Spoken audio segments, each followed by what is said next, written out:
Okay, and we are live with episode 14 of Paisley Burger Betting already. It is heading into the final couple of weeks, late November. Mr. Paisley, another week. How's it going? It's going good. Yeah, 2 regular season weeks left, and we'll get into some conference championships and some playoffs, which we'll touch on a little bit later in the program. Added that segment in, so we'll get to the bracket, how it looks and stuff. But yeah, another okay week on the page. We'll recap that, but some nice games this weekend, and we'll definitely get to preview with some huge playoff implications on the line. So it should be a fun weekend. Yeah, as we head into week 13, a lot of things to play out. A lot of teams still in the hunt. Really, the Big 12 is just a free for all at this point. Even some ACC teams, and really every conference, a lot of question marks. Even SEC, there's like 6 2-loss teams sitting there. I mean, they're still battling it out which teams could get in the SEC championship and all that. And we'll get to that, as Jared said. We're going to touch on the playoff quickly for about 10 minutes at the end after our recap and preview. So just to recap the week, just another, of course, around 50% of a week, 12-15 overall. Jared, you were at 8-8. I was just below that. That gets us to 161 and 162 overall, over 300 games picked this season. So not great. Could certainly be worse, though. I mean, we're hovering around 50. It's still 2 weeks left. If we could hit a couple good ones, we could really still get closer to 55% win percentage. I'd say would be the goal at this point. If we could get a few wins racked up. Did not hit our locks last week. I think that was our most disappointing thing. Kind of as the season went on, our records have stayed sort of consistent, but the locks were so hot early on, and the last 6 weeks they kind of just tumbled from the start. I had Florida plus 3.5 was probably my best ones, and Kansas. I actually picked Kansas money line in a few against BYU. I really like that one. I kind of wish I locked that instead of Michigan State. I just really like Michigan State too, but obviously Kansas getting the win, and then Georgia covering kind of late. We'll get to that game, but anyway, yeah. Yeah, the locks definitely going 0-2. She doesn't happen a lot, but my under in the Georgia game, which I locked, missed by 1 point. So I don't know where you got that number, but on the page, officially a loss. So that's why we always stress, trying to get the best number early in the week because every point matters. Did have your Nittany Lions last week, which was a nice cover. That game was over very early against a horrendous Purdue team. So if you're looking to see a team quitting, just look at the Purdue Boilermakers and Baylor and Air Force were some nice covers as well, blowing the teams out. So yeah, some positives, but definitely some negatives we got to get better at going forward here. Yeah, and just another bad loss too on mine. We were just talking before we started the video. Nebraska too. I had them with 7.5, and that should have been a cover. I mean, we were saying how they had chances to win at the end of that game, and close. I think they lost by 8, literally a half point there, and disappointing. So a couple bad beats, but that's why we're here. We got a full slate ahead of us. Might as well jump right into the recap. Started off, I guess, Jared, with probably the craziest team of the season. Everybody liked them last year, all the hype. They were terrible. I was low on them. I think we kind of both were. Colorado, rolling Utah, looked really good. Once again, they did look like a good team. I don't know if they're a playoff type of caliber team, but the way that this thing breaks down, they have a real good shot. All they have to do is take care of business. They control their own destiny. They roll Utah 49-24. I didn't watch this entire game, but every time it kind of got close in the third quarter, and Utah was in it, and Colorado just kept their foot on the throttle there, being able to pull away. And I think that was the most impressive thing. Just kind of even making mistakes, they were able to keep fending off Utah every time it looked like they were going to make a run. And they're a legit, Big 12 contender. We'll get to the Big 12, not a good conference as a whole, but not a lot of top tier talent, but they're right there. Huge win over probably the preseason odds favorite of Utah. Yeah, I think you said it. Colorado really didn't play their best game, but still put up 49, which was impressive. This Utah team is not what it is in past, so it's like it looks a lot better on the surface, but if you dug in, we broke that down last week where Utah was coming off a crazy loss, emotional game, so it was a really bad spot for them in this matchup. I thought it was a little bit closer than I thought. Definitely early on, Colorado had some mistakes. Utah capitalized, kept it close. And then, yeah, Colorado pulled away late. So I think the score looks a little bit bigger than it should have been. Travis Hunter getting a late score to put it up 4 touchdowns with a rushing touchdown. I don't know if they're trying to pad some Heisman stats possibly with that.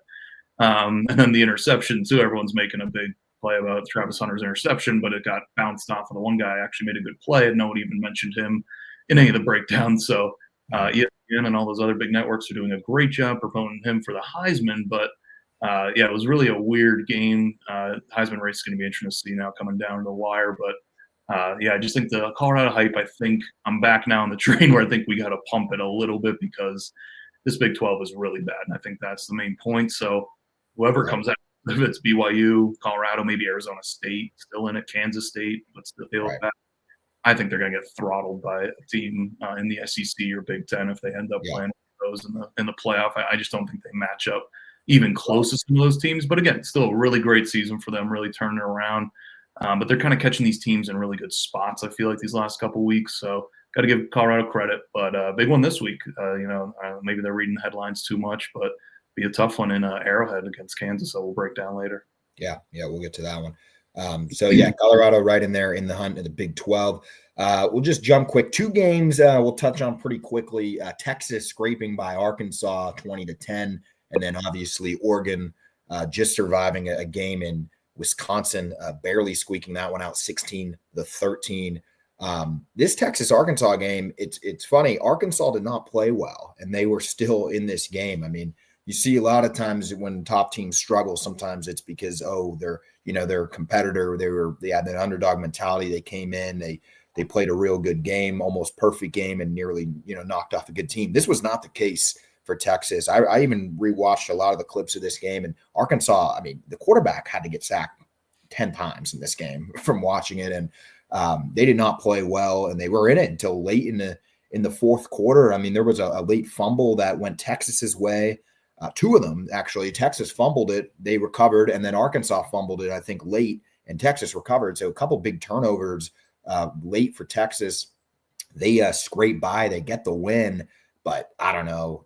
Certainly not did not look like a contending team, to say the least, for how they played. And no, by the way, everybody's hitting on Indiana with their schedule. Texas really does not have a key win. I know some of these teams don't, but it's been the narrative is a lot. I'm interested to see how this playoff breaks down and if Texas is as good as their ranking says they are.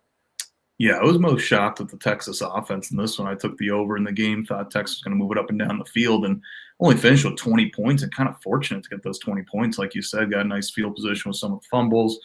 Just more Arkansas being really bad. I don't know how that team beat Tennessee early on in the year. It looks bad for Tennessee right now. But, Texas, I was more worried about this offense. That was not a good performance.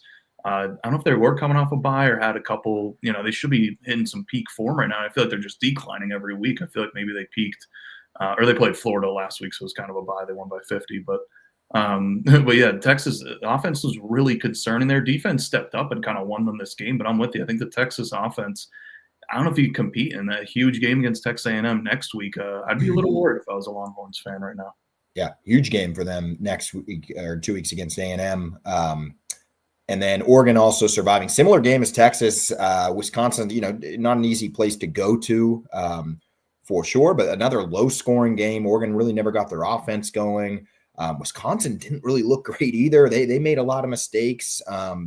I think they were ahead at halftime, just like, they were leading Penn State, I think, by a couple points at half too. And then kind of Oregon just did enough late, but really a low scoring. I mean, Oregon was right there to lose this game. They're very lucky they won this one, but same situation. I mean, not a great Wisconsin team going there, struggling and just scraping by. Yeah, this one I give Oregon a little bit more of a pass because I saw some this morning that this was their 8th game in a row. They had an early bye in September, then they have a bye coming up this week. So a lot of travel for these West Coast teams like we talked about. I didn't realize that going into the game. So that was something that I just wanted to note that I still don't love Oregon. Like we say, we don't really love a lot of teams. I think at the top here, it's hard to find one that we like. So, but I give Oregon a little bit more of credit for that one, for pulling that one out. But yeah, Wisconsin, again, could have had another major, upset, big win for the program. Just let it slip away. Those last 2 drives, I think they went strip sack fumble and then got it back and then got a pick by the D lineman. So I think Dan Lanning ran a fake field goal like on 4th down late in the game when they were up, like just some weird decisions. So Oregon, again, very fortunate to come out of this, but like we said, no dominant team, and I think that just further proves that. Right. And Wisconsin's not really a bad team. They had a really, tough schedule. They're not a great team by any means, but they Alabama, Penn State, Oregon, they got to go to Nebraska next week. They had to go out to USC. And I know USC is not great, but still not an easy travel schedule for them. So chance to make a bowl game. They just have to win one of their last two. They probably could win them both against Nebraska and Minnesota. I would say that's a decent season for how tough things could have gone for Wisconsin. Yeah. SEC, Georgia finally, back on track. It looks like 31-17 over Tennessee. Kind of took a late second half spark to get them there. Tennessee leading early in this game. I think it was 10-0. And then, Georgia kind of battled back. First half was interesting. Second half came around and Tennessee really just couldn't do anything offensively, and the score kind of looks bigger than it really was. I had Georgia covering, but I mean, this was a tight game for 3 quarters. I don't think what was I going to say? Tennessee just did not do anything in that second half, and if they just looked half decent, I think they could have had a chance to win this game on the road too. Would have been Georgia's 3rd loss, so it really would have been a devastating loss. But Georgia does what they needed to do. They get the win, and they're back in the playoff hunt. Not all these SEC teams could get in, so really a big win, a much-needed win for Georgia. Yeah, this one was shocking early. I was really impressed with Tennessee, like you said, in the first half. First 2 drives went right down, scored 7, went right down again. Couldn't convert, kicked a field goal, went up 10-0, and then the rest of the game just went ice cold, So that was very, very disappointing to see from the Tennessee side. I really thought they had a chance to upset them after that first quarter. I'm like, we're gonna have a ball game here, and Tennessee looked better. And I'm not sure what Georgia did defensively. I think they just got after it a little bit more, heated up the pressure a little bit. Kirby Smart tends to play a little more conservative. Like I think he has these athletes. He has a good D line. Just be aggressive and take the game to the other team. So I think he should be doing more of that as Georgia's fighting for their playoff lives. But the offense did look better. I think that was definitely a part that I took away from it, that Carson Beck looked better. They got the tight ends involved a little bit. Just looked more comfortable, looked really good. And that was something, again, that we highlighted early on, was that Tennessee secondary that they really haven't gotten tested. We know the D-line's good, but the secondary kind of got carved up a little bit, and Beck looked back in his form, back looking really good. So, if Georgia now with that struggling offense, if they could kind of get that back on track, we know the defense is usually going to be there as a pretty good unit on all of college football. So, again, we're going to talk about the playoff breakdown, but some of these teams I think are scarier in the teens and 8-9 range. So I think Georgia could definitely be that team if they start peaking again, have a nice 2 games left in the season and start peaking. I think they could be a team that could be very dangerous coming into it because they have the talent, but are you going to get that effort and consistency every game? That's the question with them. Right. And and Georgia too, their season is practically done, by the way. They have UMass this week, and then they have Georgia Tech at home as their finale. So SEC a little bit different than some of these other conferences where they tend to stack their schedule late. SEC only plays the 8 conference games, then they play a cupcake usually late, and then their rivalry week, last game of the season. And honestly, for Georgia, and we'll talk about this too, I don't want to take too much time when we get to the playoff, but you may not even want to be in that SEC championship for how this is shaping up. Take care of business, go 10-2. You're going to be in. I mean, they're 12, they're Georgia. They have a lot. There's people going to lose in front of them. You have the eye test. I think everybody's going to assume, unless absolute chaos happens, Georgia's in if they win their last 2. And then it comes down really to that SEC, what happens in that Texas A&M game. There's different things to take into account, but Georgia's I'd say in pretty solid position. I don't think they'll host a game at this point unless, they could get to the SEC title game, but certainly they should be all set, at least to have a chance to make a run.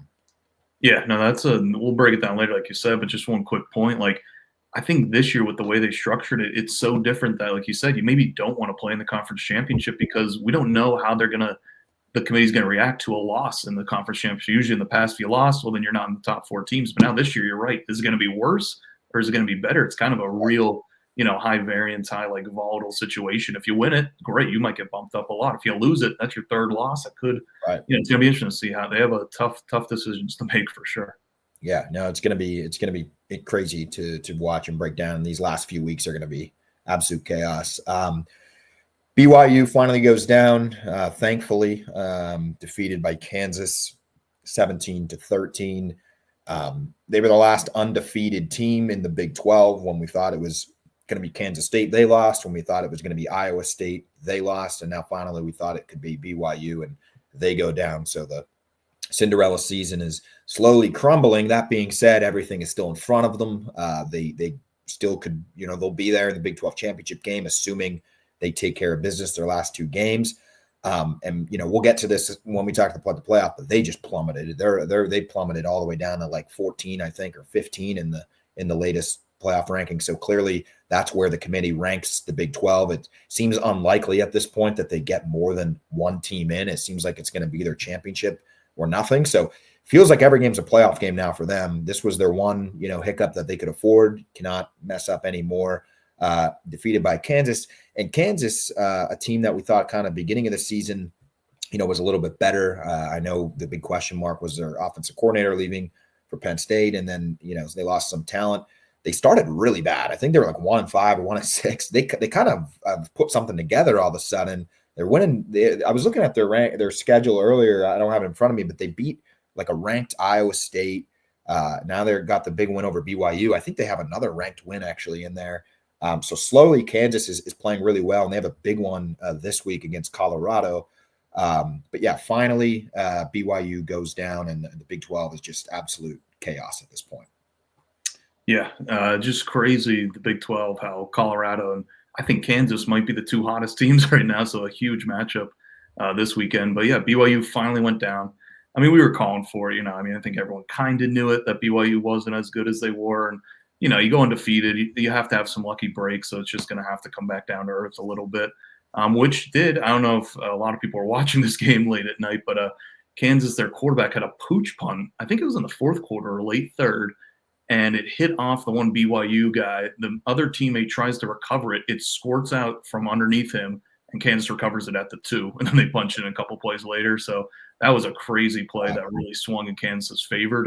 I think that made them take the lead at 17-13, or it was a very grinded out, low-scoring game. But it was a close game, and I think Kansas really was the right winner on that side. But BYU, again, like you said, now their margin's over. Like that, it was nice to be undefeated, but now 1 week later, now you're fighting for your playoff lives just to get in again. So big one against Arizona State, which you would have thought that would have been a ranked matchup. But I really want to see this BYU team, see if they can bounce back, because I think they have some talent, but like we were saying, I don't think they're the number 6 team in the country when they've played last week. So going to be interesting to see this BYU team getting tested again.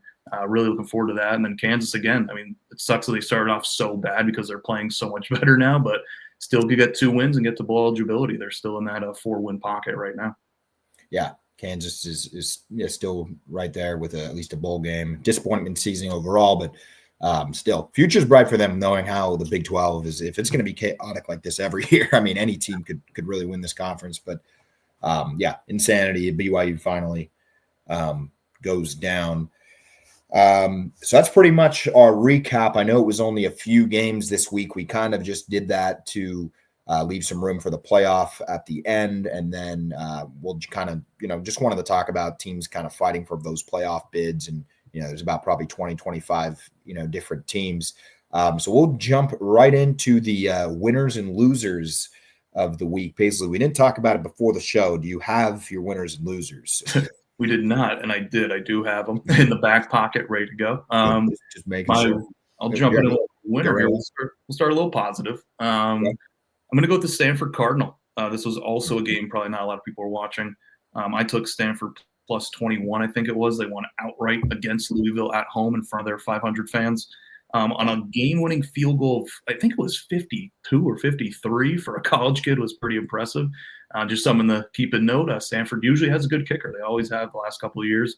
And this game was crazy. If you look back at the ending, I think Louisville had 2 penalties to bump them up, give them a first down, and then bump them up another 5 yards to get them into range. So it really should have went to overtime. So it was just a crazy, crazy game that it was a fun one to look back on the highlights and see the Louisville bench going nuts. Like, it was just back-to-back penalties to bump them up, and then they get a a bomb field goal dropped on them. So tough one for Louisville. They had that big win against Clemson, but Stanford, it was a crazy finish. I didn't see it live, but I saw the highlights, and it was pretty cool. So I got to shout out the Stanford Cardinal there. Tough season for them, but that was a nice win for them. Yeah, good highlight for them in the ACC. Once again, just horrible that they're playing the Atlantic Coast Conference, but interesting. Yeah, Paisley, I wish you picked Stanford to be your outright winner last week in the PB parlay that everybody awaits for. What would those odds have been? I mean, we would have been plus like 4,000 probably. We could have went on vacation somewhere nice probably with those odds. My winner of the week, it is Curt Cignetti. Indiana Hoosiers, 10-0, first time in program history, $72 million contract for him. I think he's like the 15th now overall highest paid coach, which is, just remarkable of what he was able to do just at Indiana. And, is it the product of a weaker schedule? Maybe, I don't know. But nonetheless, a huge opportunity for him, a guy that kind of, never really took head coaching leaps in the past, and took a shot with Indiana, and $8 million a year now for him. And I want to say Indiana. I think they were already one of my previous winners of the week. We'll get to them, and they're sitting right there. But just what he was able to do there, and undefeated. I mean, I would almost guarantee he's going to get Coach of the Year in like all the major polls.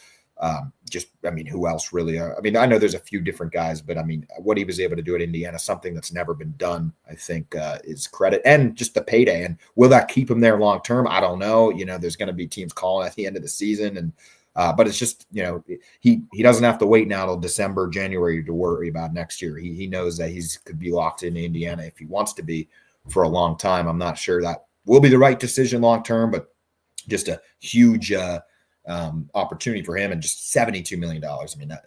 Paisley, I just wish I was getting $72 million. I can only imagine what's going through. Big opportunity for him, and winner of the week is Curt Cignetti, Indiana Hoosiers. Yeah, we just got to hit a big parlay to hit out the 72 mil, but got to strike while the iron's hot. Shout out his agent or whoever he has doing behind the scenes, because you cannot get much hotter than he is. 10-0, and then peaking at the right time, and then now with the Ohio State game on deck, things go awry, well, still got the big contract to lean back on, so perfect timing for him. I like that winner of the week, and a nice payday for him. Hopefully he stays there. I like seeing Indiana football being at the top there in the Big Ten.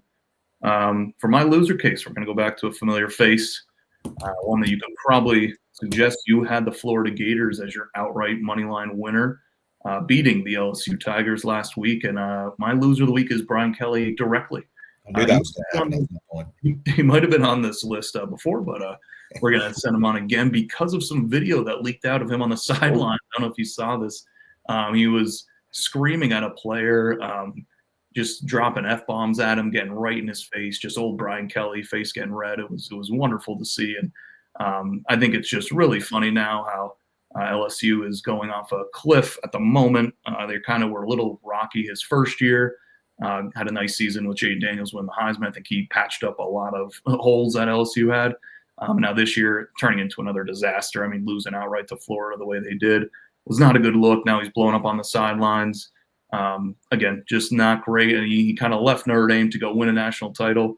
He's not going to make the playoff, and Notre Dame's 2 games away from being in the playoff. So just how funny how the tides have turned for Brian Kelly there. The culture, the kids don't really seem to be the same as he was coaching in at Notre Dame. So it's just really funny to see him now maybe regretting his decision a little bit. But as a Notre Dame fan, I'm very happy in the state of the program with Marcus Freeman and the hire that was made there. So just really funny to see Brian Kelly again make the social media rounds, blowing up the players and dropping F-bombs. It's always a fun time. Yeah, certainly. Loser of the week. I would agree with that, Brian Kelly. Also, Jared, I have to give some credit at some point where credit's due. You did say week 0, could go back, roll the tape back to all the PB listeners. Disappointing team for you in the SEC was the LSU Tigers. So it looks like that one did cash on the PB Sportsbook. That is true. We were right. We're not right about a lot, maybe sometimes, but we got that one right with LSU. Right.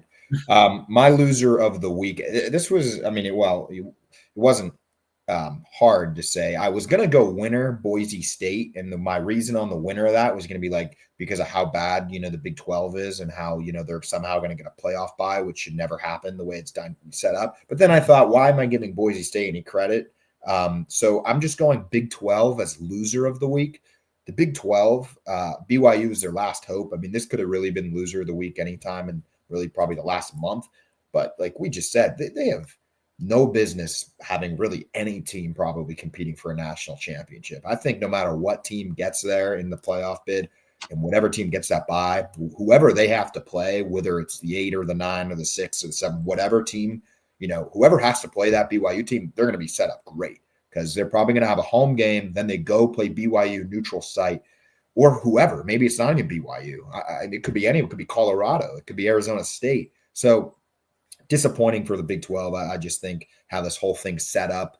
And, the playoffs great. I think, it's electric. We're going to have, all these weeks to talk about it and all these teams in the hunt. But I don't know. It's going to make them rethink about these auto bids and how these conferences are going to be set up, because the fact that Boise State currently has a bye in the college football playoff and is technically, the 4 seed right now is just outrageous. And that's because I can't blame Boise State for that. I'm blaming the Big 12 being god awful. And they are my loser of the week.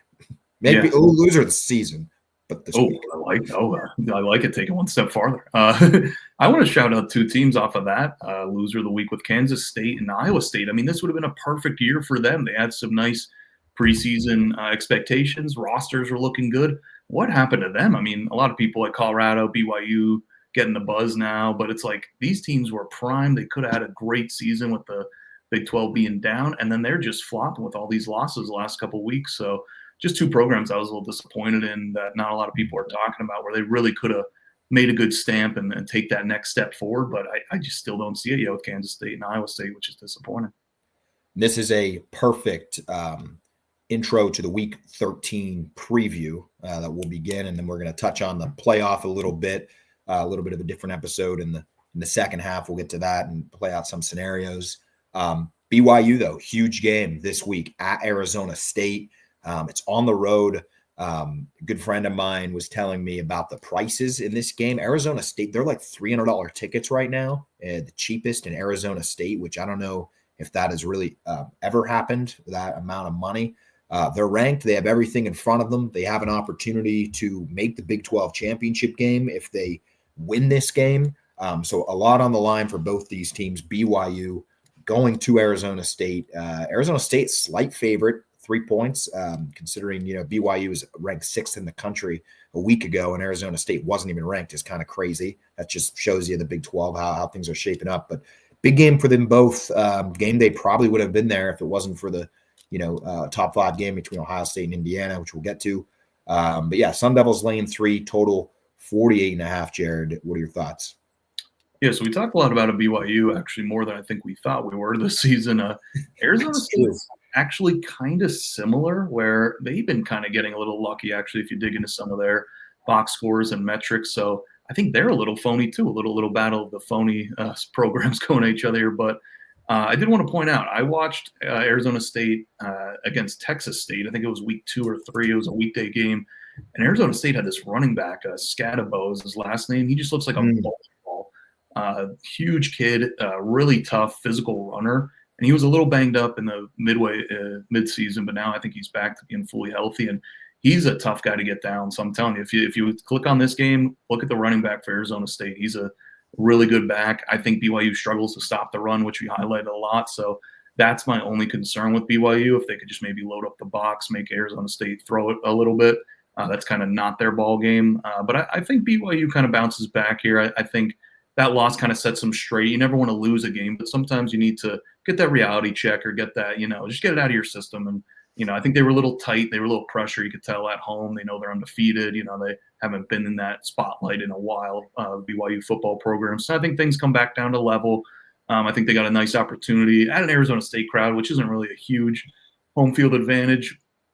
Just got to worry how hot it's going to be down there in Arizona. But I think BYU. I just thought the number. I thought BYU would be a little bit of a favorite here. It's a little surprising. This was 3.5 early in the week too. I just think a little bit too much hype on Arizona State. So I know I've been bagging and on BYU a lot this year, but I kind of like them in this spot. Do I like them long term? No, but I think this is a good spot off the loss to Kansas to kind of bounce back and get a much needed win here in the muddied Big 12. Right. I agree. Both teams I definitely think are fraudulent and have some flaws. So I could really see this game going either way. I will just point out this might be like the biggest game playing at Arizona State in a long, long time. And so I think I do expect the crowd to be a factor just on this one game, just because it's weird the way this is actually a perfect example of why the playoff is so great, because this game was last year or any other year, who cares? Too late. Right. Teen 20s, nothing matters. But both these, like Arizona State cares about this game because they know they could go to the college football playoff and potentially win a championship. We all know they can't, but they think they somehow can. Right. So I do think I don't think they think they're going to win it all. But my point is, yeah, they are in it. I think their crowd will be ready. But yeah, big game for them both. You're right, though. I think there are flaws in them as well. And yeah, that Scadaboo player, Cam Scadaboo or Boo or however you pronounce it, I remember him watching all season too. He's an exciting guy to watch. So that'll be a good one to see and see if he can have a huge moment in this game. Because certainly people will be watching this one for once. BYU Arizona State. Yeah, and I think just one last point, like you said, it gives a lot of team hopes. I think it gives better product now on the field because you'll have both these teams playing as hard as they can. Like you said, like in the past, maybe it's like don't really care about this game, but there should be a fun one, both teams going at it. And then just one more thing on the total. I think it's a little short. I think it's a little 48.5. I'm expecting some points here, so maybe lean to an over 2 in this game. Okay, we'll watch that, and I think that one's at 3:30 on Saturday. On ESPN. So certainly will be a good one there in the Big 12. Big 12 championship implications there. Might as well keep it in the Big 12 here for how much we're shitting on the Big 12. We're talking about them a lot here this episode for various reasons. Another team fighting for that Big 12 nod is Colorado. They go to Kansas, totals 59.5. Colorado, just a slight favorite coming off of a big win against Utah. Kansas coming off of a big win against BYU, as we were just talking about. So once again, Colorado's got to keep winning. Everything's in front of them, but Kansas, chance to play spoiler once again, get another big win for them late in the season.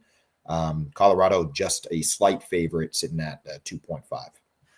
Yeah, Kansas is on fire right now. I mean, the question is, can they keep it up? I mean, they also got to ask about Colorado. They've had a lot of big-time games, a lot of media coverage, winning outright. I think they covered, too, Colorado the last, 7 or 8 games since early on in the year. So something's got to give here. I loved Kansas last week. I think as you outlined earlier in the pod, you had them on the page. I just didn't put them on the page. I totally forgot to put them, but I'm happy you did, at least so people saw it. But I think this is a tougher spot for Kansas now after winning those 2 games on the road against very good opponents. So now they get Colorado coming to Arrowhead Stadium with their in Kansas City with the field renovation still going on in Kansas. So it's going to be a little 50-50 crowd. It might not be a full Kansas sellout there, but I think this game is super intriguing from the point of Colorado's standpoint with their receivers. And can they run the ball? I mean, we've been asking this all year. They really didn't have to, but now you get this. Are they going to play a close game where they need to run the ball or need to close out a game late? I mean, even against Utah last week, they were still chucking the ball when they were up, and they couldn't really chew clock. So it's just that's my one thing with Colorado. Their offensive line still is very questionable. D-line has been really good for them. But I think Kansas has the secondary to slow them down a little bit. They actually have some nice pieces on the outside there, the Jayhawks. So I think they could limit Colorado. I just think these numbers are just crazy. I feel like we should be getting a little bit more with Kansas with the record and with Colorado and all the hype. So it's just very interesting to see this game right at 2.5, 3. But I would still take Kansas. I'm just going to trust Kansas, trust the hot streak, keep it rolling here, and get another big upset win. Would I be shocked if Colorado won this one again? Not really, but I think Colorado's got to break at some point. I mean, I just don't think they're that good, kind of like the BYU. Very similar Big 12 team. Something's got to give in one of these games. So somebody will expose them. I don't know if it's Kansas will be the Big 12 title. If they get there, will be a playoff game, I think, for sure. But Kansas, if they have enough gas in the tank, I think they really could pull off this upset here and get another huge win for Kansas. Yeah, it would be their 4th ranked win in a row for Kansas if they could pull this off. They won on the road at Kansas State. They won they won at home against an Iowa State. I know they're not ranked now, but at the time they were ranked. Last week, they knock off BYU on the road and have a chance to back home and knock off Colorado. So for how bad things started off, and I know these aren't great teams they're playing, and they're not. There's certainly flaws. Certainly, Kansas is playing some pretty good football. Chances, win 4 ranked games in a row. You rarely see that. So credit to them. Let's see if they could do it this week. Big game, Mr. Paisley. We will be there. Yankee Stadium. Your Fighting Irish of Notre Dame. What a season. Early loss to Northern Illinois. We thought it was all over. People were in tears. It was not a great day for them.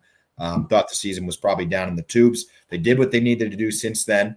Will say at the product of an easier schedule. However, they were destroying teams. There was really no competitive games. So that's, you have to win the games at the end of the day. And then they've been doing that. They've been doing it handily. They've multiple covers. They've been blowing out teams left and right. On the other side, Army, historic season for them, undefeated. You don't see that often. First, Army, it could be in the playoff hunt with a win here. I mean, nobody's talking about them right now. Not many people are expecting them to have a real shot in this game. They're sitting right there, number 19 in the country, the top of the American. And, Notre Dame's laying 14.5. Should be a great day at the historic Yankee Stadium there. Total of 44.5. Jared, how do you see this one playing out? Yeah, this one should be exciting. We're going to get both the P&B podcasts live from Yankee Stadium there, so that'll be a fun time taking the show on the road. This one, I think, has some great matchups in it. I think it's going to be a great game in Yankee Stadium. Going to be really cool. Let's start on the Army offensive side. Their quarterback's playing really good. Like you said, Army 10-0, very good season.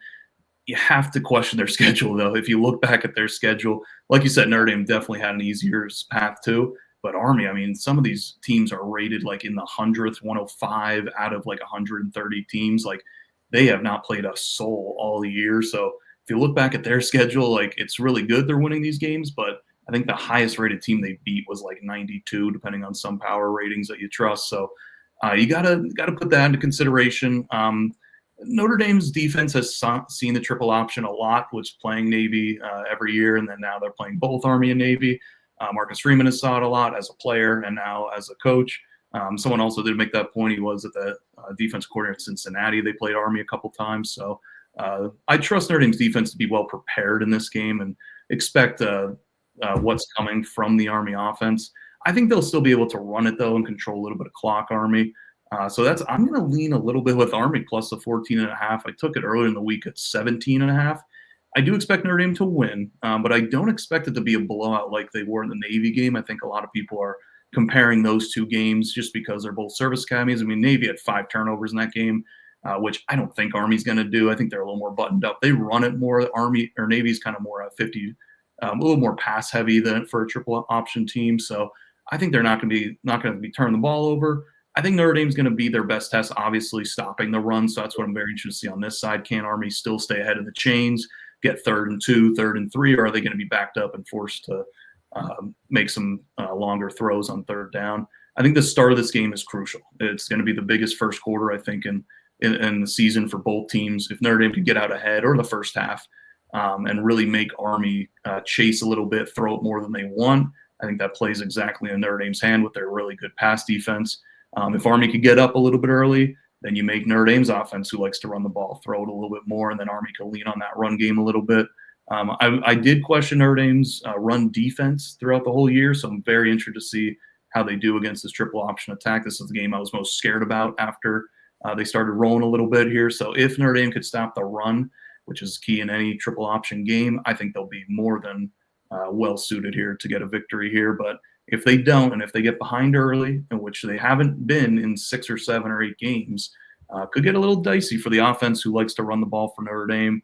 I don't know if Army could slow down Notre Dame's rush attack. That's where I just don't know if they have the athletes. Notre Dame's offensive line's playing a lot better, getting some good push. Right. Riley Leonard's getting really confident throwing the ball, which Army, they don't really get tested in the secondary if you look back at their schedule too. So this one, it's so weird, and we'll get to this in the next game with Indiana too, but like, these teams have still not played a soul, and it's week 11 for them, and it's like their 11th game. So it's so hard to judge. I mean, you look at that Navy game, and Notre Dame was way, way better than, way outclassed them. I think Army's better than Navy, but by how much, I'm not sure. So I was really confident with my 17.5, now down to 14.5.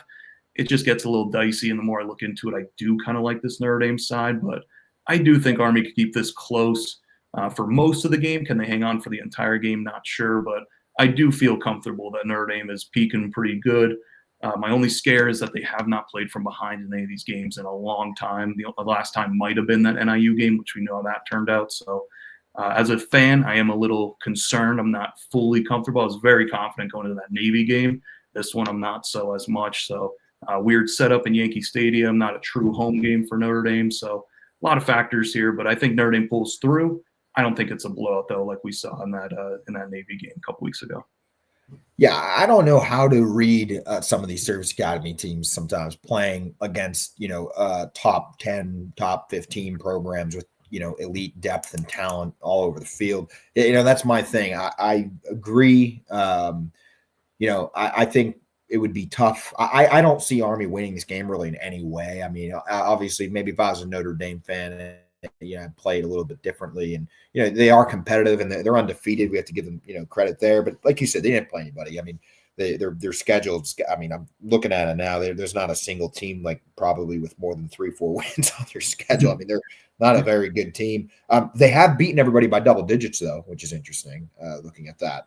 I would say this. I think it's more likely, in my opinion, that Notre Dame, could blow them out than it is for Army to keep this within like a 6-point game. Like whether it be a touchdown game, if you say, Casey, is this going to come down to like the last drive or two, or is Notre Dame going to win by, 21 plus? I would go Notre Dame in that case. The spread's, I guess, right in the middle. It makes it tough.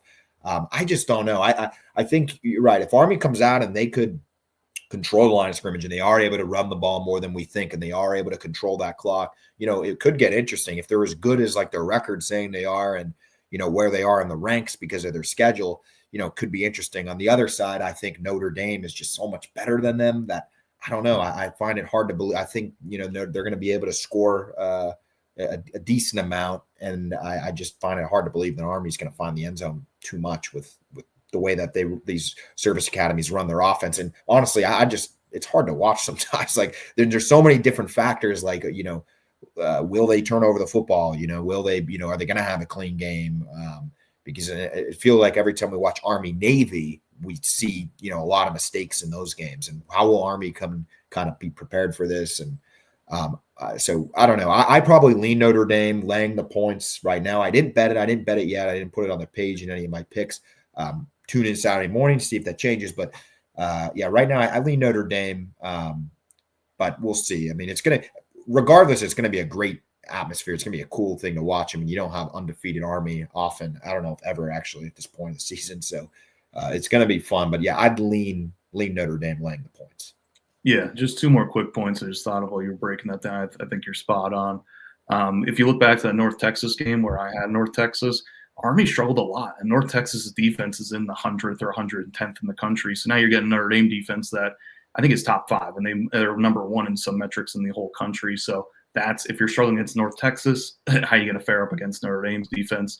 And then secondly, which we'll be able to see from our seats up above, what happened in the Navy game was Navy tried to load the box and be really aggressive and blitz Riley Leonard a lot and really try and stop the run game. Well, then Notre Dame just threw it deep to their receivers on the outside and left their corners on an island. And I think Notre Dame's receivers aren't great. If a team does it to them in the playoffs, I think that could be a recipe for success.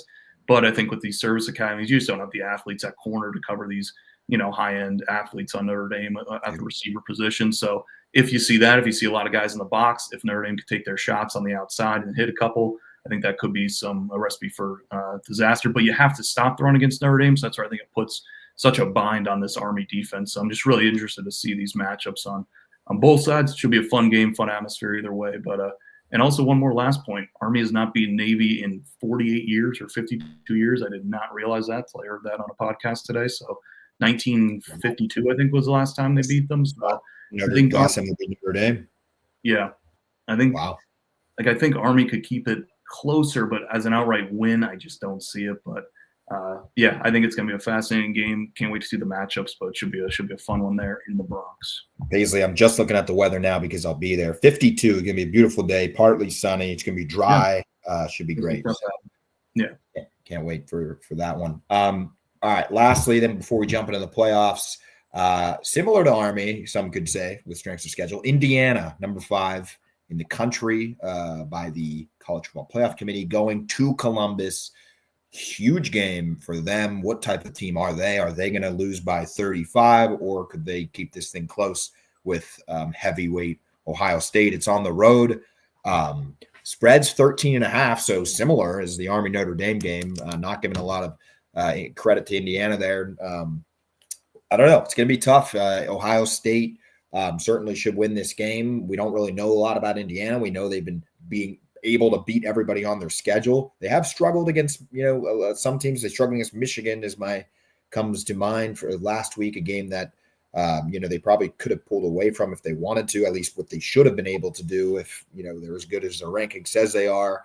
And they go to Columbus, not an easy place to go to. That being said, Ohio State already has the loss to Oregon. They know they need to win this game and to go to the Big Ten championship.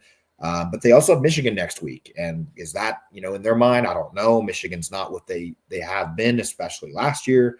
But just a lot of different factors. I mean, we'll get in once we just talk about the playoff. But I don't know what to expect in this one. I lean probably Ohio State right now, but who knows what type of team Indiana is.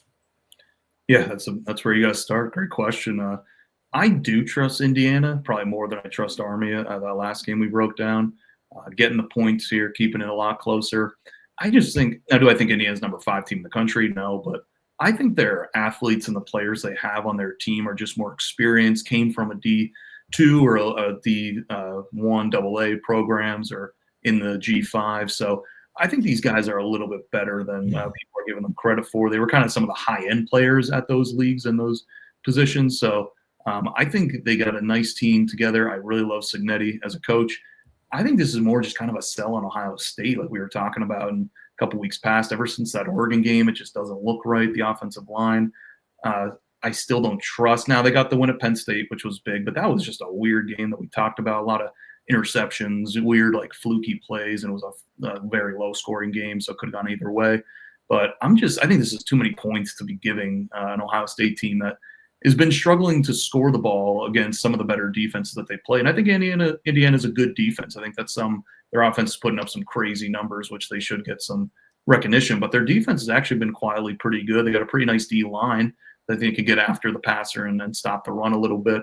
But that's the key, I think, for Indiana. If they could stop the run, stop Judkins and Henderson, make Will Howard throw the ball, I think that could be a recipe for success for them. Now, I just don't know if they can hold up a full game. I think they might come out strong here, maybe save some things up. And I think they're going to throw the kitchen sink at Ohio State, too. This is Indiana's Super Bowl here. I mean, they would really love a win here. I mean, Ohio State probably could afford a loss, maybe. It would be close, but even if they lose this one, not to say they're not going to try and win. But, I think they really would like to get back to the Big Ten championship and play Oregon. But something about this Ohio State team, they have the talent. I just don't trust their defense. I don't like their corners. I think Indiana's offense is really good at pushing the ball down the field, a lot of misdirection. I really like this quarterback from Indiana. So this is one where I kind of do like the big dog here to kind of keep this one really close. And maybe not get an outright win, but definitely keep it within 13. Hopefully it gets up to 14. I'll probably buy that. But not a huge whale lock play, but a nice one-unit play. I do like Indiana to keep this one close here. And then with that being said, Jared, we'll go right into it. We probably think Ohio State could afford a loss here and at least stay in. Is there any path? Does Indiana, if they lose this game, will they stay in or are they done? Are they going to be an 11-1 out of the playoff? How things are shaping up? Well, 2 questions for you. 1, do you think they'll be in or not? And then 2, do you think they should be in or not? Yeah, I think they should be. Either question I don't feel strongly about because of the strength of schedule and who they beat. But I just think the way they've been doing it, like we talked about Notre Dame, there's a way to win games and squeak by, kind of like BYU and some of these other teams are doing. But then there's times where if you're winning by 30, you can't really do much more when you win these games if you're playing some bad teams. So I think they will still get in with It's going to be interesting to see what the SEC does, though, because the SEC still has the biggest pool, and I think in their teams, if a couple of teams get some nice wins, or whoever ends up in the SEC championship maybe hops up with a big SEC win. Depends what Texas A&M does. So will they get in? I'm not as sure, but I think they should get in if they lose to Ohio State. Yeah. I probably agree. I think they should definitely get in if it's as close, if it's going to go your way when they cover this, and they, it's kind of a hard fought game. I will say if Indiana goes out there and loses, 35-3 or something, and then it becomes into question. I'm not saying that's going to happen. I think it's possible. I will say that I do think it's possible. But that would be my only question, is if Indiana goes out there and just kind of lays an egg and does not look good with their starting roster, then they probably would fall out, if assuming these other SEC teams that are all in the bubble, Tennessee, Georgia, Ole Miss, all right there, towards the end of it, they're all going to be battling for that spot with Indiana. So how would you rank an 11-1 Indiana that got blown out to Ohio State versus, or just lose, let's say, even by 14? Some people, think that they may be pushed out, even if this is a closer type game, 10-14. How will they rank an 11-1 Indiana non-Big Ten champion lost to Ohio State versus all of those 10-2 Tennessee, 10-2 Georgia, 10-2 Ole Miss, 11-1 Miami that maybe, or 12 or 11-2 Miami that loses the ACC, or I don't know. A lot of weird things could play out, but that would be my question on how, I don't know, and I don't think really anybody does, but it's just something to talk about, I guess. Yeah, it at least seems early on like they're giving more reward to the teams with more wins, like Penn State only has one loss, Indiana no losses, even Notre Dame. Like, I love Notre Dame, but I don't know if they should be that high with that really bad loss. But it seems like they're penalizing the teams that do lose a lot of games, and I think I don't really agree with that. I think if you play a tough schedule, that should be factored into it. You don't know how these teams are going to be once you actually play them in the year, but I just think it's a little surprising that Penn State, Notre Dame, and Indiana are ranked this high, and then you look at like a Georgia, Ole Miss, and Tennessee even, which I don't think they should be in, but they're kind of getting penalized, in Texas A&M for their losses and the number of losses they have. Right. And I do think some of these SEC teams are better than some of these top-ranked teams. So it's going to be a weird thing where I think the seeding won't really matter once we get the final bracket, because I think you'll see a lot of higher seeds be the favorites in some of these games, betting-wise. Yeah, I think that's true. I think that matters. You got to win all your games. I will say some of the things I think that, like Indiana and Penn State also, they don't have any losses that are, questionable. Like, nobody lost to Arkansas, nobody lost to Vanderbilt. And I know Vanderbilt's better than they've been, and some could say to Arkansas, but I think that's the difference there. But I mean, good point. I mean, there is definitely a recency bias. Notre Dame, for example, if they were 9-0 and they had Northern Illinois last week, and let's say they were ranked 3, they'd probably fall to 15. I mean, just being honest. And I think same with any team. I mean, I think it's certainly always better to lose early and keep winning than lose late. I mean, I just think that's the way it is, and that's it's just a bias. We've seen that since the start of really even the BCS, ranking. I mean, you'd always rather lose in September than lose late.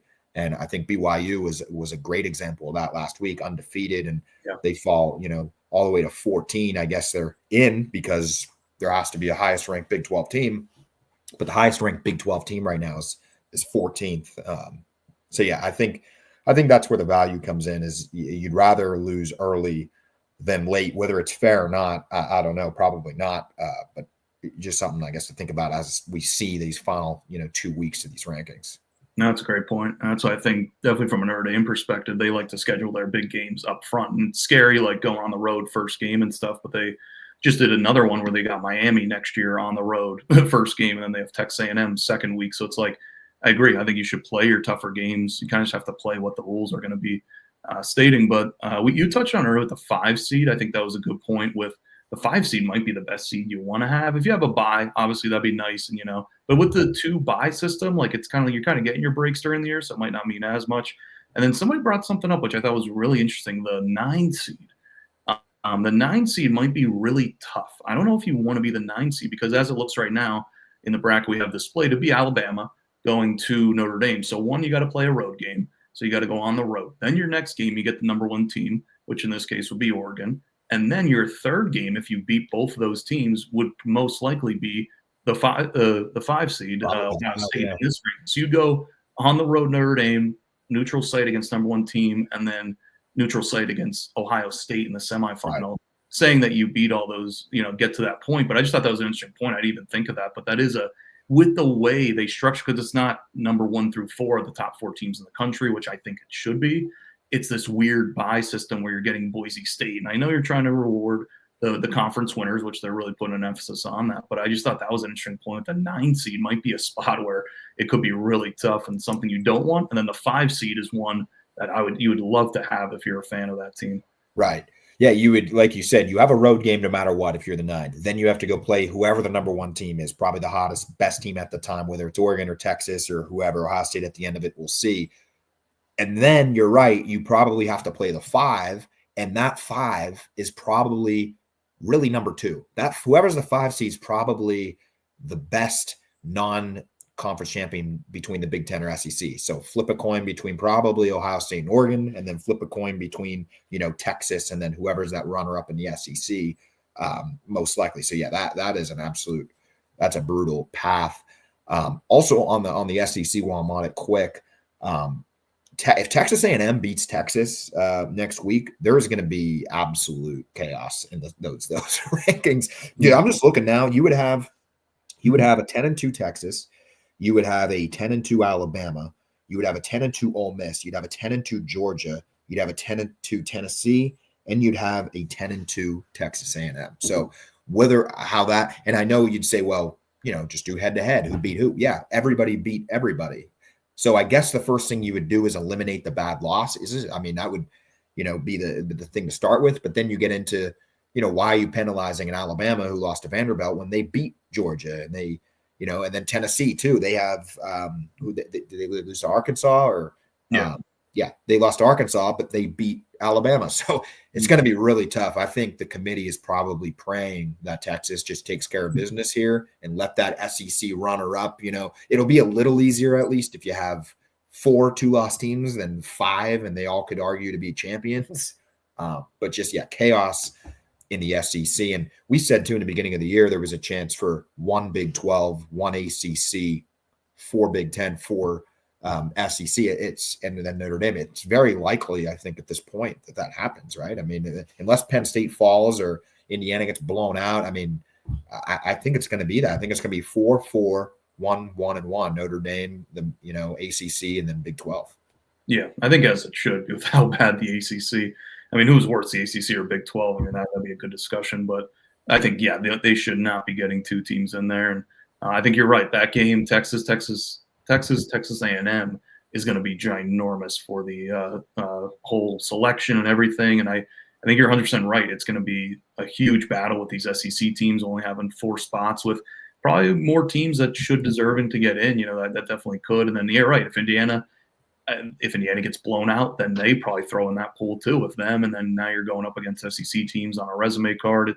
It could get very interesting. And we'll definitely break that down once we get a little bit closer. And then you have the conference championships that should clear up a little bit more room. But I think definitely the 3 SEC teams in the at-large right now, Alabama, Georgia, and Ole Miss, kind of playing some good ball, kind of peaking. I'm interested to see how Alabama looks this weekend, coming off their bye. So really interesting to see these 3 teams that are going to probably be a high seed, but oh God, if they put it together, they could be really elite and really create some great matchups on the road going to some of these lower seed teams. So that'll be fascinating to watch. But Alabama, Georgia, Ole Miss, I think they can all win it all, honestly, when it's all said and done, and they can maybe start as a 9, 10, or 11 seed.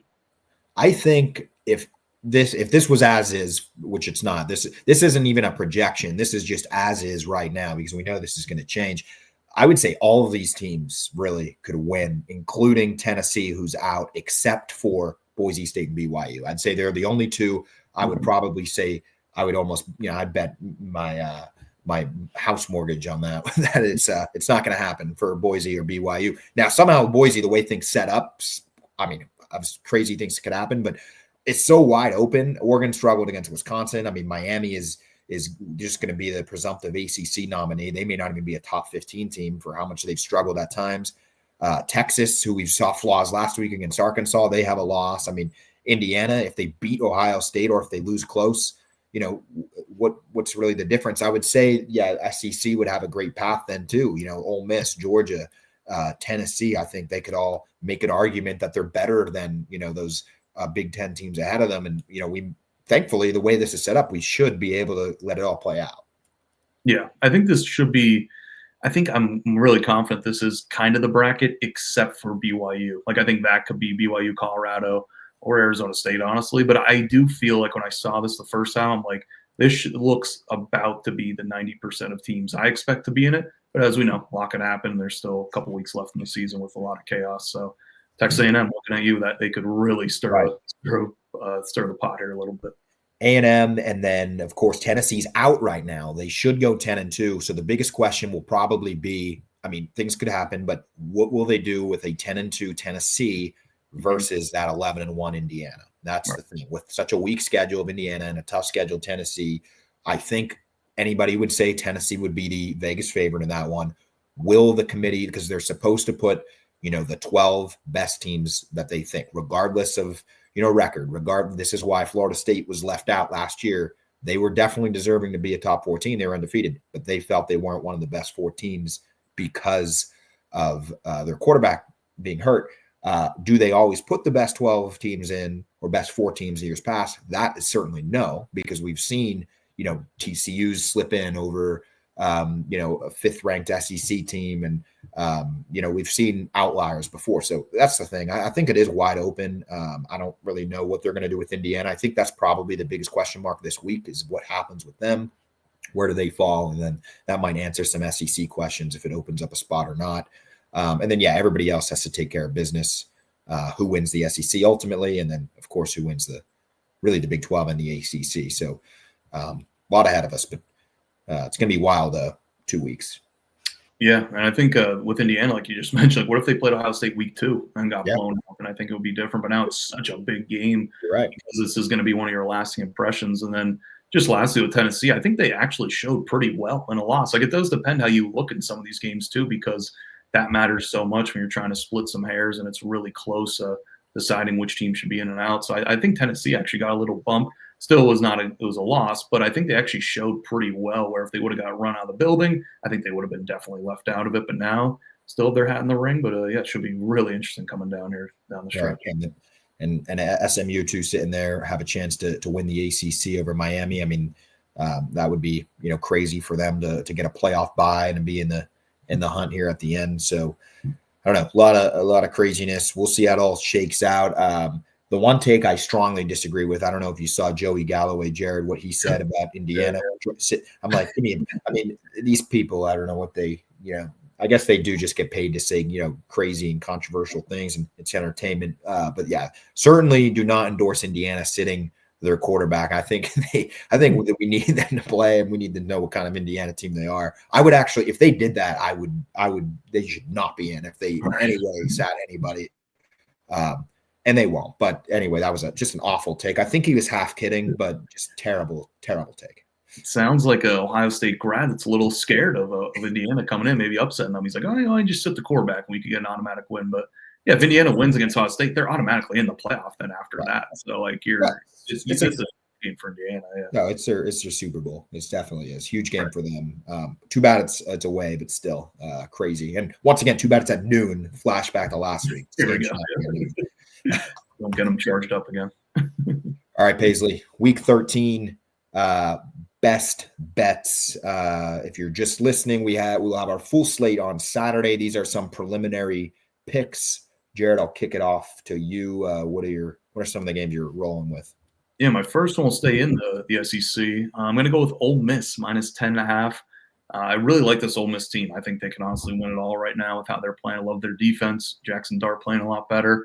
I think this is just a bad spot for the Florida Gators who they're playing. They're going to Florida to play in the swamp there, but I think it's a bad spot. Florida won that game against LSU, but they were on the field for a majority of the game, like 80% of the game. They were on the field for like 90-plus snaps, their defense. So they got the win, but it was a little little shaky because they gave LSU a lot of chances to try and score. But I just think now they have some injuries. They've been playing a lot of snaps. We knew this was a tough schedule. This is kind of a middle spot where they've been playing a lot of tough teams. They just played Texas. They just played LSU. So I think I like this Florida team. I actually do like Billy Napier. I think he's okay as a coach, but I just think this is a tough spot. Ole Miss coming off the bye, really refreshed after that Georgia game. So I just feel like all factors point to Ole Miss here getting a nice blowout win, I think.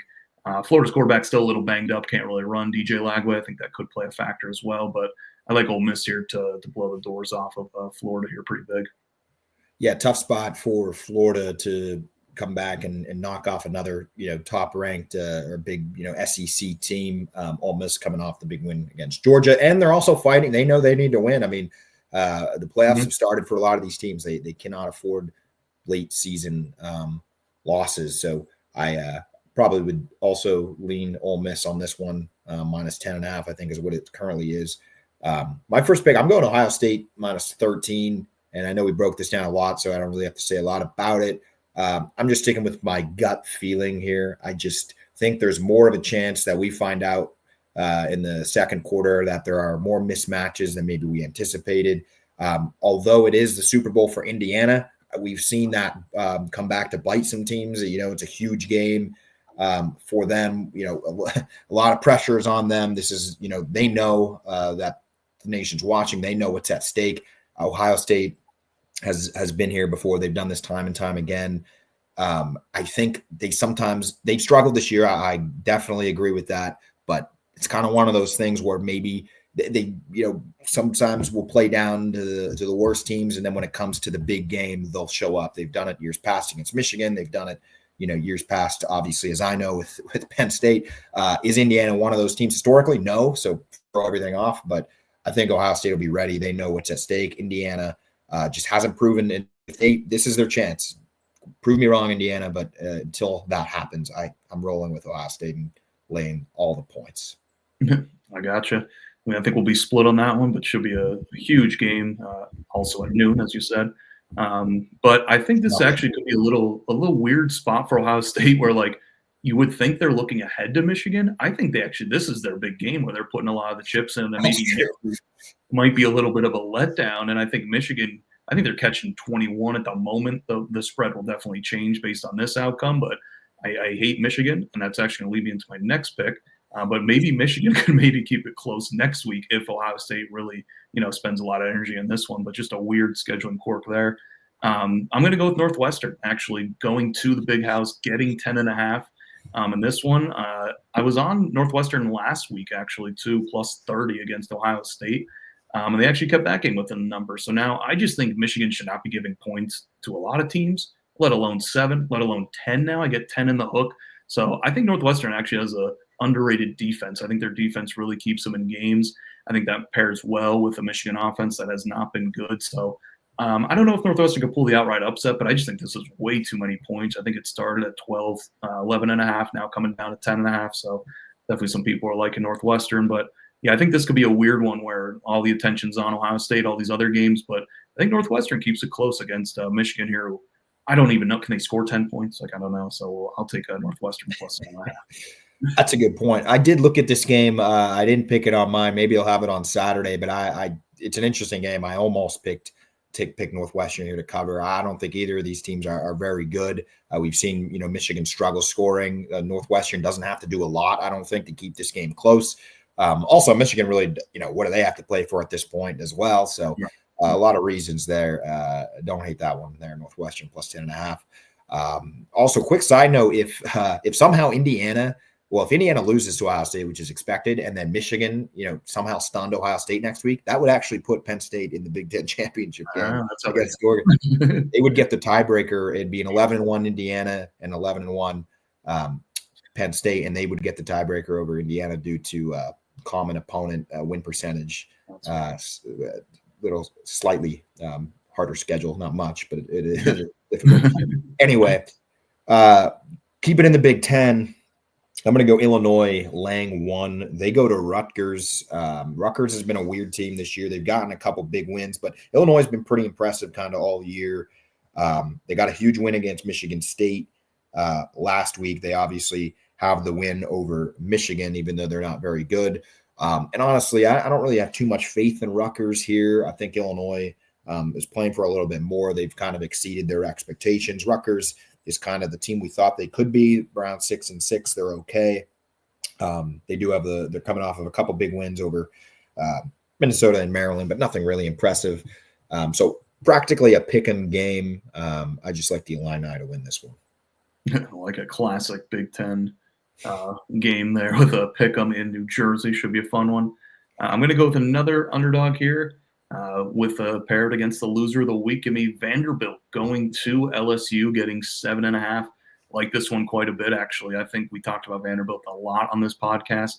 Very same principles play. I think they're a good underdog team. They like to run the ball, keep away from the offense. I think this sets up perfectly for LSU, and I think you're catching them at a good time with the LSU program in disarray after that shocking Florida loss when they were favored by 5 or 6 points. So I really like Vanderbilt here. Maybe a little outright. I might sprinkle a little money line here. Been talking about underdogs to keep it close, not win. I think this could be one where Vandy, coming off a bye, and they needed it. They were really banged up. They played a lot of tough games. So I think Vanderbilt comes into Baton Rouge there. I think it's a night game, actually. I think it is a 7:30. So don't love that for the visiting team. But give me Vanderbilt, a team that people kind of forgot about as they fizzled out here a little bit. But I think they keep this one close and maybe get another stunner, and Brian Kelly's face will turn red. So give me Vanderbilt plus the 7.5.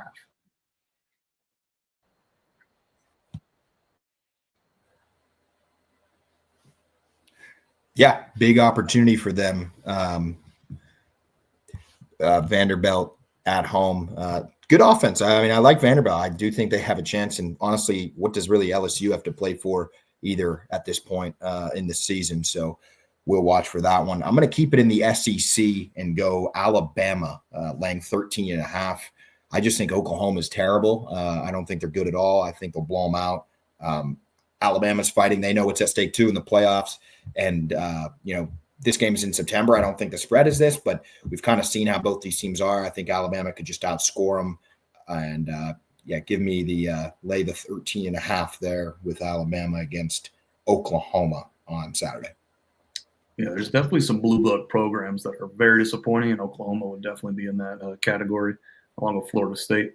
I'm going to go with a little small ball here with some of the smaller schools. For those who don't really pay attention, we're going to go Western Kentucky. I think we might have taken them way back in an earlier pod, but playing against Liberty. Liberty was the big team last year that made the Fiesta Bowl but got crushed by Oregon. I think they were supposed to be a little bit better this year than they were last year, but something is wrong with this team. They are playing terrible football. I don't know what's going on. They lost to Kennesaw State a couple weeks ago, as we highlighted that when they were 0-9 or 0-8. So I just think this Liberty team is not that great. I think Western Kentucky is the best team in Conference USA. This is a big game for the conference championship to get into it, with these two teams being at the top of the conference. So I just think Western Kentucky is really good all around. I've kind of been liking them all year. Had a little hiccup last week. They lost outright to Louisiana Tech, I think it was. But I think they get back on track here. I think this is I just think this is a lopsided game with Western Kentucky being better than Liberty. So I think you're getting plus 1.5 just as a little insurance. But I'm just really fading Liberty here. I think they're not a great team and really underperforming their expectations. I like that one. Anytime we're betting against Liberty, I like to trail it because I've not been a fan of Liberty since last year when they were ranked 12th. They were undefeated. They were the worst undefeated team ever, and they got absolutely crucified in that game. So not a fan of Liberty. I'll definitely be taking that one, Western Kentucky plus 1.5. Wait, what time is that, Jay? Is that Saturday night? It is Saturday. I'm not sure what time. I'll get you the time. Maybe we'll be able to watch that one out by Yankee Stadium if it's early. Should be fun to watch. Ask the bartender to throw on Western Kentucky and Liberty. That would be fantastic. My last one, I'm going to keep it. I'm going to go to the Big Ten, actually. Go to a Battle of Los Angeles here. Southern Cal versus UCLA. Two teams that have been disappointing. UCLA has been a little bit better, I think, than we thought. But it's just too low. I don't know. I think USC is just a little bit better. I think they could cover this one. They don't have to travel, at least here. They're in Los Angeles. I think they go to UCLA or whatever, but it's practically neutral site. There'll be 45 people in this stadium. There'll be practically be a scrimmage. So I think USC could pull away late. Nothing at stake here. That's my really only reasoning. Give me Southern Cal laying laying the 5 against UCLA. I like it. And not a lot of people maybe caught this, but they did make a quarterback change. They went to a backup who was at UNLV last year and was really good. And I think the offense looks better for USC, honestly. Yeah. They look a little more explosive. This guy could run a little bit more than that Miller Moss. So definitely a quarterback change makes me a little weary about the Notre Dame trip out to USC, but obviously got to get through Army first. But USC definitely looking like they got a little life with that quarterback change for sure. That's true. Yeah, I did not realize that. Paisley Burger Parlay is what we're going to close it out with here. We have my pick is, let's see, Kansas plus 120 versus Colorado. That's who I'm going to roll with. I think things will not end well here for Colorado. I think at some point, all these Big 12 teams, whoever we think it's going to be, ends up losing. I just think it's going to be Colorado this week. They're kind of getting all the hype. The Big 12 championships on the horizon. College football playoff all of a sudden is in play. And I think Kansas is just going to stomp that right into the ground. I think they have a huge chance. They're at home. It's going to be a big game for them. They're coming off of a couple wins. They're getting some points, but for the sake of the PB parlay, we need some underdogs. Give me Kansas to win outright.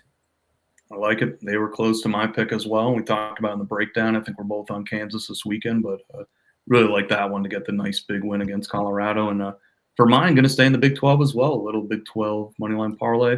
I'm going to go with the team that I've been slandering a lot this year, but the BYU Cougars. I think they bounce back in a big way here.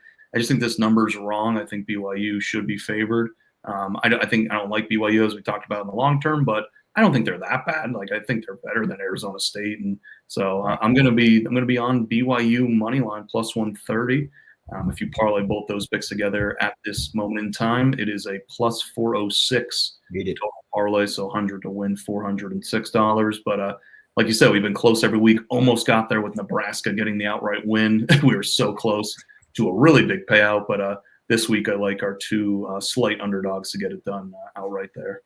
We need a win here, Paisley. It's been a while. I think we've only hit one on this all season. So for all the fans out there, we apologize for that. But we will be back here next Thursday breaking down the results of the Ohio State-Indiana game. But yeah, plus 406 BYU and Kansas. We will see you all next Thursday.